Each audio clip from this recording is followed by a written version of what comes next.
Chapter 6.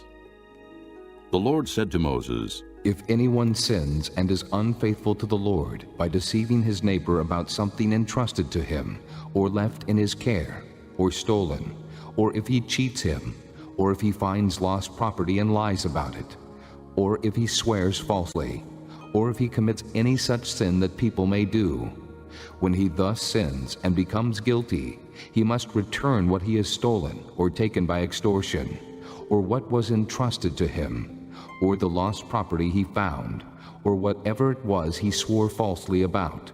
He must make restitution in full, add a fifth of the value to it, and give it all to the owner on the day he presents his guilt offering.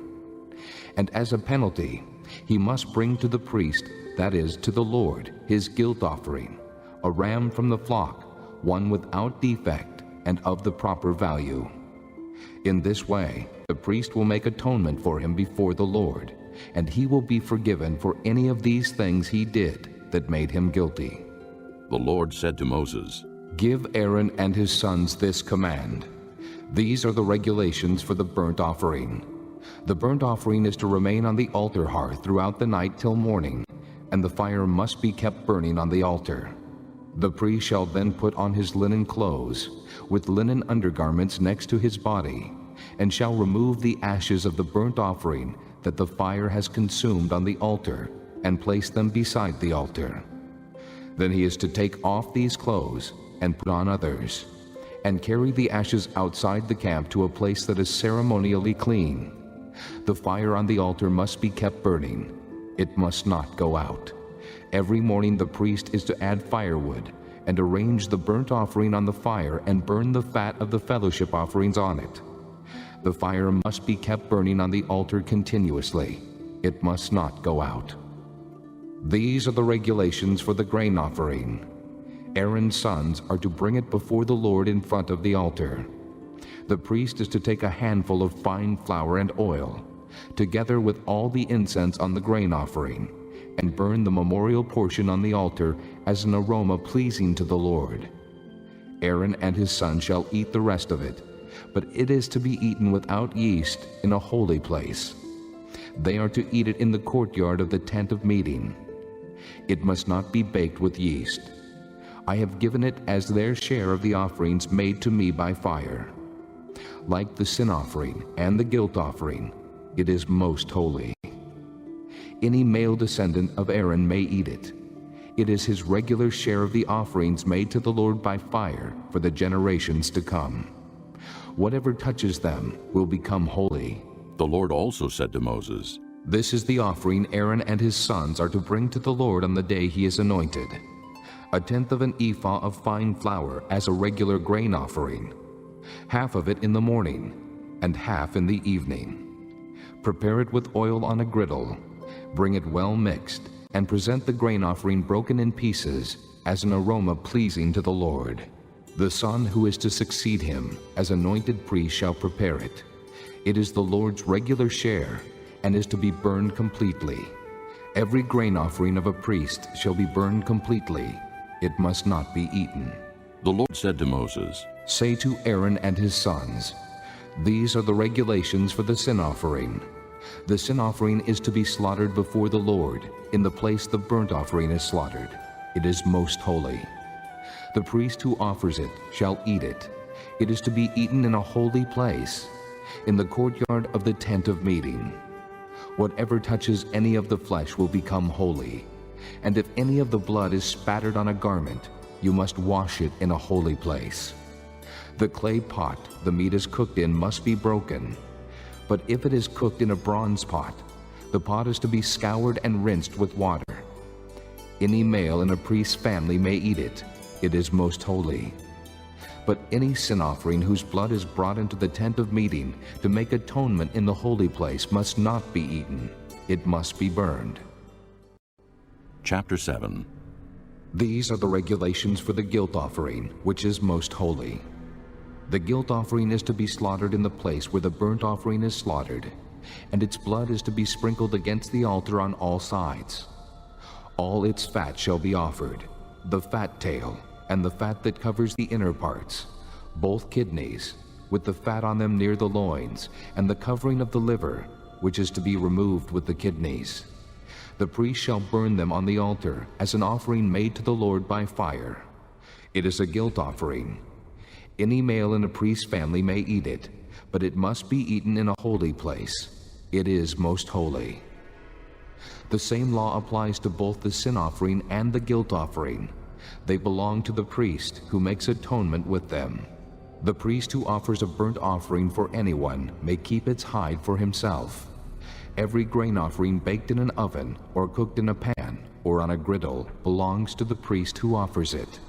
And every grain offering, whether mixed with oil or dry, belongs equally to all the sons of Aaron.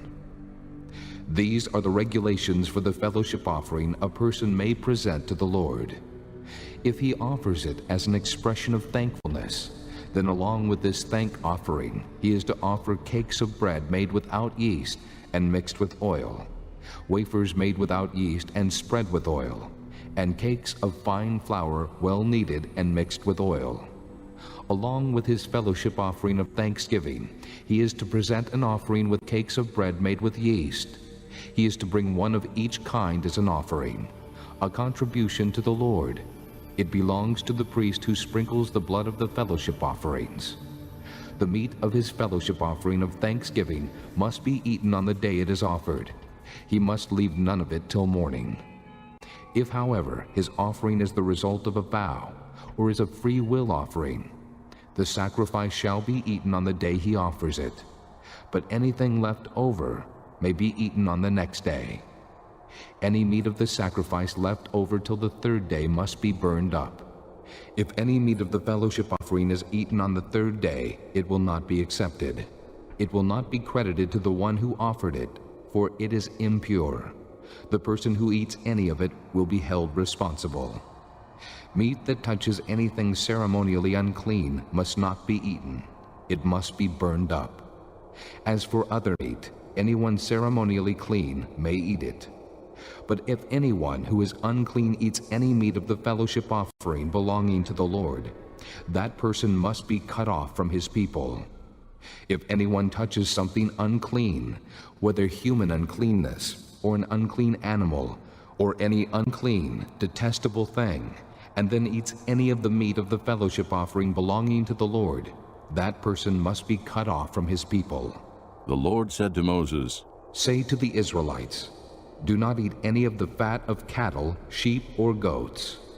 The fat of an animal found dead or torn by wild animals may be used for any other purpose, but you must not eat it.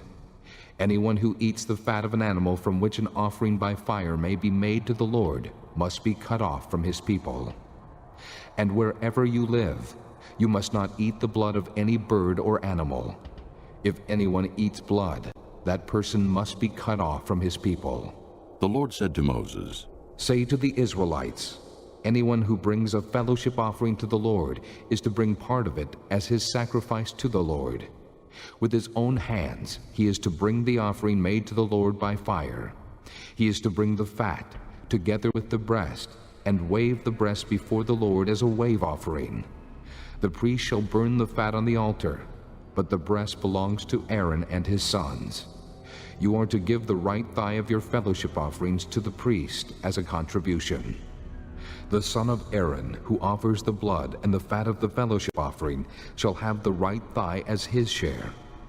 From the fellowship offerings of the Israelites, I have taken the breast that is waved, and the thigh that is presented, and have given them to Aaron the priest and his sons, as their regular share from the Israelites. This is the portion of the offerings made to the Lord by fire that were allotted to Aaron and his sons on the day they were presented to serve the Lord as priests. On the day they were anointed, the Lord commanded that the Israelites give this to them as their regular share for the generations to come. These, then, are the regulations for the burnt offering, the grain offering, the sin offering, the guilt offering, the ordination offering, and the fellowship offering, which the Lord gave Moses on Mount Sinai on the day he commanded the Israelites to bring their offerings to the Lord in the desert of Sinai. Chapter 25. At that time the kingdom of heaven will be like 10 virgins who took their lamps and went out to meet the bridegroom. 5 of them were foolish, and 5 were wise. The foolish ones took their lamps, but did not take any oil with them. The wise, however, took oil in jars along with their lamps.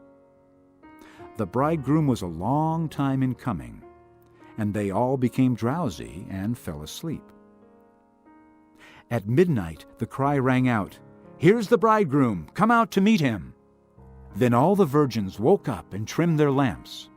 The foolish ones said to the wise, "Give us some of your oil, our lamps are going out." "No," they replied, "there may not be enough for both us and you. Instead, go to those who sell oil and buy some for yourselves." But while they were on their way to buy the oil, the bridegroom arrived. The virgins who were ready went in with him to the wedding banquet, and the door was shut. Later the others also came. "Sir, sir," they said, "open the door for us." But he replied, "I tell you the truth, I don't know you. Therefore, keep watch, because you do not know the day or the hour." Again, it will be like a man going on a journey who called his servants and entrusted his property to them. To one he gave 5 talents of money, to another 2 talents, and to another 1 talent, each according to his ability. Then he went on his journey. The man who had received the 5 talents went at once and put his money to work and gained 5 more. So also the one with the 2 talents gained 2 more. But the man who had received the 1 talent went off, dug a hole in the ground, and hid his master's money. After a long time, the master of those servants returned and settled accounts with them. The man who had received the 5 talents brought the other 5. "Master," he said, "you entrusted me with 5 talents. See, I have gained 5 more." His master replied, "Well done, good and faithful servant. You have been faithful with a few things. I will put you in charge of many things. Come and share your master's happiness." The man with the 2 talents also came. "Master," he said, "you entrusted me with 2 talents. See, I have gained 2 more." His master replied, "Well done, good and faithful servant. You have been faithful with a few things. I will put you in charge of many things. Come and share your master's happiness." Then the man who had received the 1 talent came. "Master," he said, "I knew that you are a hard man, harvesting where you have not sown, and gathering where you have not scattered seed. So I was afraid, and went out and hid your talent in the ground. See, here is what belongs to you." His master replied, "You wicked, lazy servant. So you knew that I harvest where I have not sown, and gather where I have not scattered seed? Well then, you should have put my money on deposit with the bankers, so that when I returned I would have received it back with interest. Take the talent from him, and give it to the one who has the 10 talents. For everyone who has will be given more, and he will have an abundance. Whoever does not have, even what he has will be taken from him. And throw that worthless servant outside into the darkness, where there will be weeping and gnashing of teeth."